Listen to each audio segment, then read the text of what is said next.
بسم اللہ الرحمن الرحیم ربی یسر ولا تعسر وتمم بالخیر ربی زدنی علما۔ اسباق منشعب کا سلسلہ چل رہا ہے اور اس سے پہلے ہم نے افعال متصرفہ، اسماء متمکنہ کی اقسام پڑھی، یعنی ثلاثی اور رباعی۔ پھر ثلاثی اور رباعی کے ہم نے تعریف مع امثلہ پڑھا۔ اب جو ہے ثلاثی کے بھی کتنے قسمیں ہیں وہ بھی ہم دیکھتے ہیں۔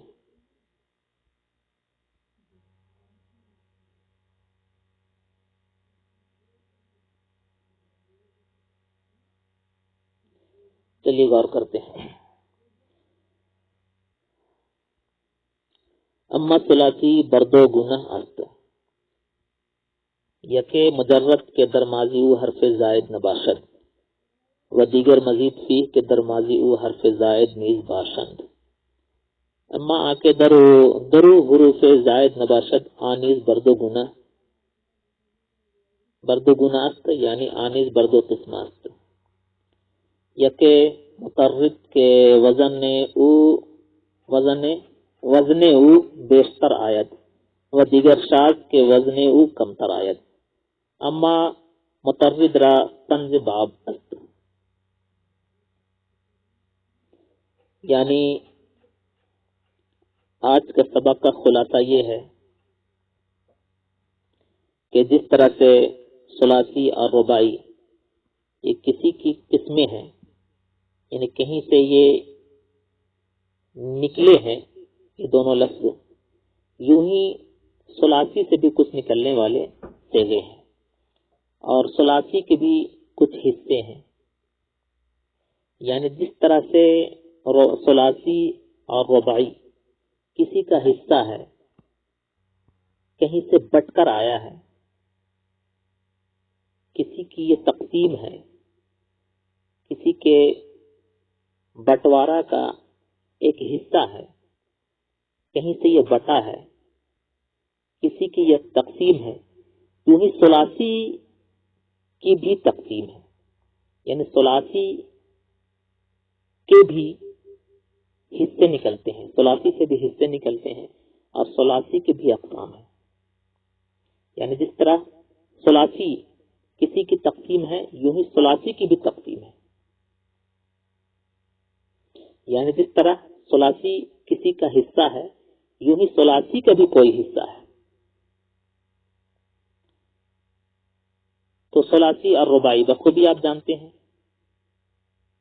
کہ ثلاثی اور رباعی یہ افعال متصرفہ اور اسماء متمکنہ کے یہ حصے ہیں حروف اصلی کے ترکیب کے اعتبار سے۔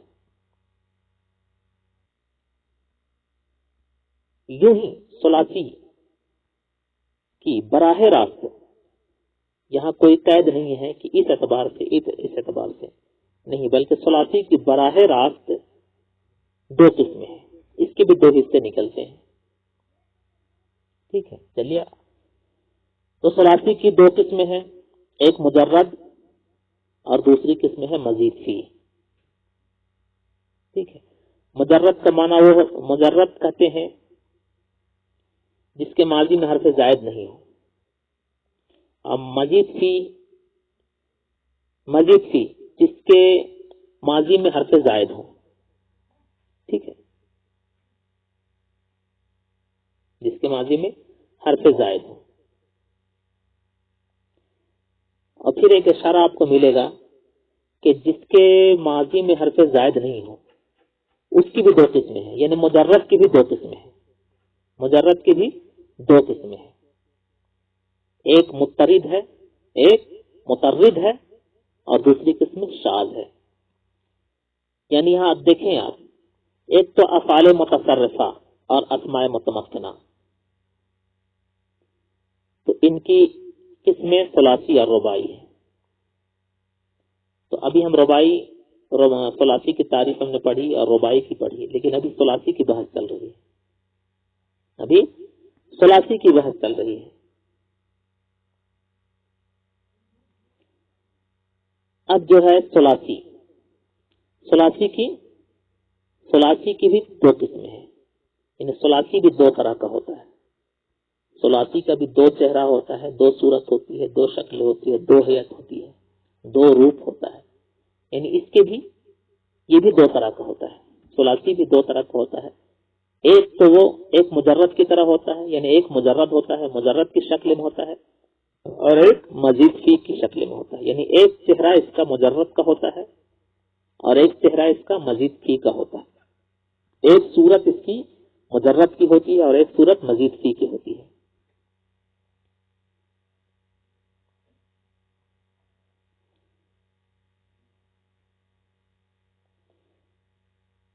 پھر مجرد جو ثلاثی سے نکلتا ہے، جو ثلاثی سے نکلا ہے، تو اس مجرد کا بھی دو چہرہ ہوتا ہے. ایک مترک اور دوسرا شاذ. ایک مترک، دوسرا شاذ. ٹھیک ہے. تو ثلاثی اور رباعی یعنی آپ یوں سمجھیں کہ افعال متصرفہ اور اسماء متمکنہ یہ ایک کسی درخت کی ایک جڑ ہوئی،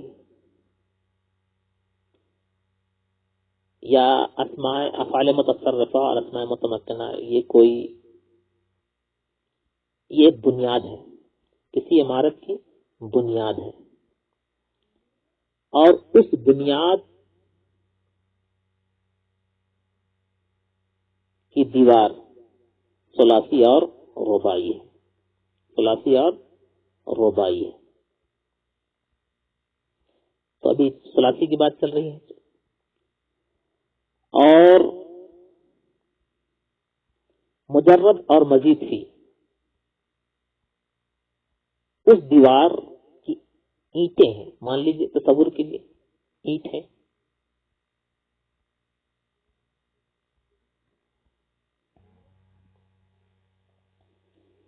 یوں ہی مترف اور شاذ یہ گویا اس عمارت کی چھت ہوئی. یہ سب چھت ہوئی. یعنی آپس میں کہیں نہ کہیں کوئی نہ کوئی رابطہ ہونے کی وجہ سے، تال میل ہونے کی وجہ سے، آپس میں میل جول ہونے کی وجہ سے، آپس میں ان کے رہنے کی وجہ سے کوئی نہ کوئی رشتہ ہے. میں نے یہ فور ایگزامپل سمجھانے کے طور پر میں نے یہ مثالیں دی تاکہ سمجھنے میں کوئی دشواری نہیں ہو.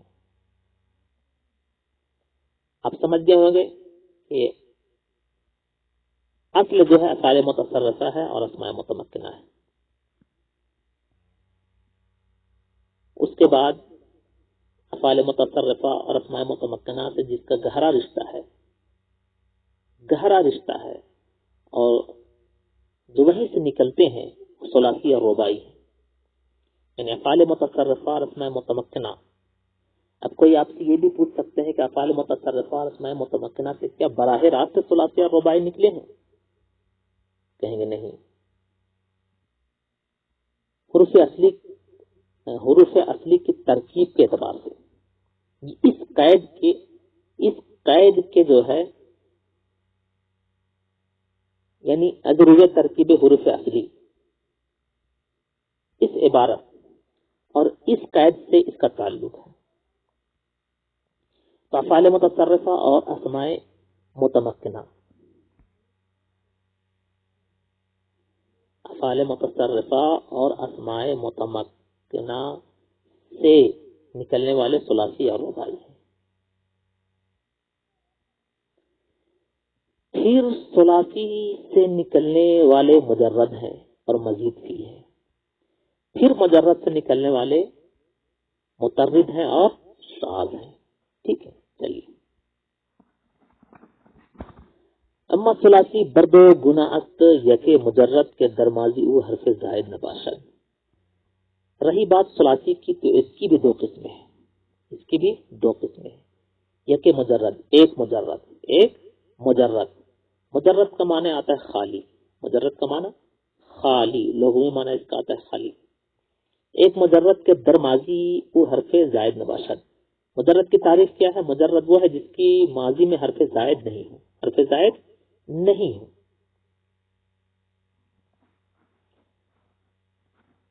مجرد وہ ہوگا جس کے ماضی کے واحد غائب کے صیغہ میں حروف اصلیہ سے کوئی زائد نہ ہو. باقی مصدر اور تمام مشتقات ماضی کے تابع ہوں گے، یعنی ان کو بھی مجرد کہیں گے. یعنی جب مجرد کا جو صیغہ ہے ماضی کا واحد غائب کا، وہ حروف اصلیہ ہے، اور وہ حروف اصلیہ سے اس میں کوئی زائد نہیں ہوتا ہے.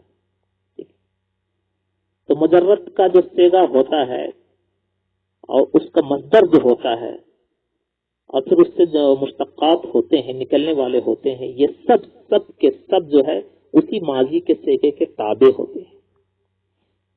یعنی کیا مطلب؟ جس طرح سے ہم اس کو بھی مجرد کہتے ہیں، جس طرح سے وہ مجرد ہوتا ہے، یہی اس کا جو مصدر ہوگا اور اس کے جو مشتقات ہوں گے، سمجھے، ان کے تابع ہونے کی وجہ سے انہیں بھی ہم مجرد کہیں گے. یک مجرد ثلاثی کی ایک قسم کیا ہے؟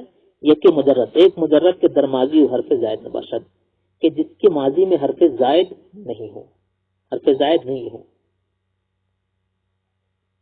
یعنی تین حرف ہو، تین حرف سے چوتھا حرف نہیں ہو، حرف زائد نہیں ہو. وہ دیگر دوسری قسم کیا ہے؟ مزید فی. دوسری قسم ثلاثی کی کیا ہے؟ مزید فی، کہ درمازی حرف زائد نیز باشد، جس کے ماضی میں حرف زائد بھی ہو. یعنی ثلاثی کی دو قسم ہے. ثلاثی کا دو چہرہ ہے، ایک مجرد ہے اور دوسرا مزید فی ہے. مجرد جس کے ماضی میں حرف زائد نہیں ہو، اور مزید فی جس کے ماضی میں حرف زائد ہو، حرف زائد بھی ہو. اما کے در حروف زائد نباشد، لیکن لیکن وہ کہ جس کے ماضی میں حرف زائد نہیں ہو، حرف زائد نہیں ہو، یعنی مجرد آنیز برد گناست، اس کی بھی دو قسمیں ہیں. یعنی مجرد کی بھی دو قسمیں ہیں. ٹھیک ہے، مجرد کی بھی دو قسمیں ہیں. یک مترد کے وزن او بیشتر آیت، ایک مترد کہ جس کا وزن زیادہ آتا ہے، جس کا وزن زیادہ آتا ہے. وہ دیگر شاذ، اور دوسری قسم کیا ہے؟ شاذ ہے، کہ وزن او کم تر آیت، جس کا وزن بہت کم آتا ہے.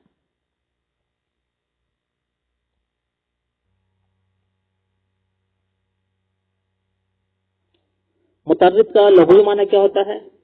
کام کا درست طور پر چلنا، احکام کا باہم مماثل ہونا، ترتیب وار ہونا. تو یہاں یہ سب لغوی معنی نہیں ہے، بلکہ یہاں مراد یہ ہے کہ ثلاثی مجرد کے وہ ابواب جو کثیر الاستعمال ہیں. ثلاثی مجرد کے وہ ابواب جو کثیر الاستعمال ہیں، جیسے ناصر ینصر ضرب یا یضرب سمع یسمع، یہ پانچوں ابواب جو ہے کثیر الاستعمال ہیں، انہی کو مترد کہا جاتا ہے. ٹھیک ہے، اور یہ مجرد کی قسموں میں سے ہے، یہ مجرد کی اقسام ہیں.